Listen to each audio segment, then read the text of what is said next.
ரீசெண்டாக ஆந்திராவில் இருக்கிற பத்ராச்சலம் கோயிலுக்கு தரிசனத்துக்காக போயிருந்தோம்.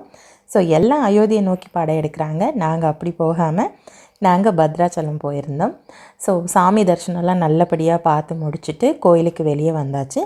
கோயிலுக்கு உள்ளே வீடியோஸ் எடுக்க அலௌட் இல்லை. ஸோ இதுதான் பார்த்திங்கன்னா கோயிலுடைய முழு தோற்றம்.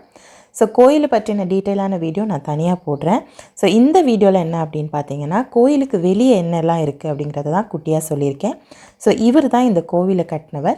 இவர் பேர் வந்து கஞ்சர்ல கோபண்ணா. ராமதாசு அப்படின்னு நம்ம கேள்விப்பட்டிருப்போம். அதுவும் இவர் தான். இவருடைய இன்னொரு பெயர் தான் அது. ஸோ கோயிலுக்கு வெளியில் வந்தோம் அப்படின்னு பார்த்தீங்கன்னா இந்த மண்டபம் வந்து இருக்குது. இது என்னென்னா கல்யாண மண்டபம். ஸோ பெருமாளுக்கு திருக்கல்யாணம் பண்ணக்கூடிய இந்த மண்டபம் இது நீங்கள் பார்க்குறது. அழகாக வந்துட்டு கல்லிலேயே வந்துட்டு அழகாக தூண்லாம் செதுக்கி யானையெல்லாம் செதுக்கி ரொம்ப அழகாக சாமி தரிசனம் பண்ணிவிட்டு வெளியில் வந்ததுக்கப்புறம் பார்த்திங்கன்னா ரெகுலராக நம்ம பண்ணக்கூடிய வேலை தான் ஷாப்பிங் போகிறது. ஸோ வாங்குகிறோமோ இல்லையோ என்னென்ன கடை இருக்குது, அங்கே என்னெல்லாம் விற்கிறாங்கன்னு எக்ஸ்ப்ளோர் பண்ணுறது எனக்கு ரொம்ப ரொம்ப பிடிக்கும். கோயிலை சுற்றி வர எல்லா பாதையிலையுமே நிறைய கடைங்க இருந்தது. பெரும்பாலும் அங்கே இருந்தது என்னென்னு பார்த்திங்கன்னா இந்த வளையல் கடை, சுவாமி ஃபோட்டோஸ் விற்கிற கடை, அதுக்கப்புறம் மஞ்சள் குங்குமம் விற்கிற கடை, இந்த மாதிரி கடைகள் தான் இருந்துச்சு. நாங்கள் வந்து செலக்ட் பண்ணி சரி கோயிலுக்கு வந்திருக்கோம்னு சொல்லிவிட்டு வளையல் வாங்கியிருந்தோம். பட் ரேட்லாம் ரொம்ப ஜாஸ்தியாக சொல்லியிருந்தாங்க. பேரம் பேசி அடித்து பிடிச்சி ஒரு டசன் 30 ரூபான்னு சொல்லி 3 கலர்ஸ் வாங்கியிருந்தோம்.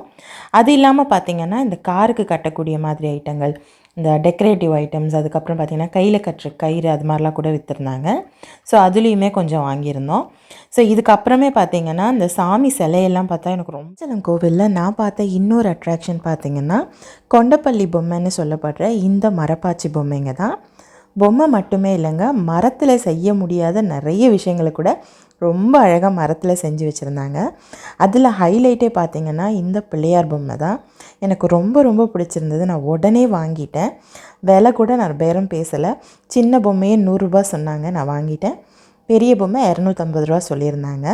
ஸோ நிறைய விஷயங்கள் இருந்துச்சு. லைக் பாண்டா பொம்மை, உருளி, pencil, key chains, Vinayagar, Perumal, இந்த மாதிரி நிறைய இருந்தது. அதில் எனக்கு இந்த கதாயுதம் கீ செயின் ரொம்ப பிடிச்சிருந்தது. ஸோ நான் இதுவுமே வாங்கியிருந்தேன். இங்கே வந்து இந்த மரப்பாச்சி பொம்மையை வந்து கொண்டப்பள்ளி பொம்மைங்கன்னு சொல்லுவாங்க. ஸோ இது எல்லாமே வந்து ஹேண்ட் கிராஃப்டட், அதாவது கைவினை பொருட்கள்.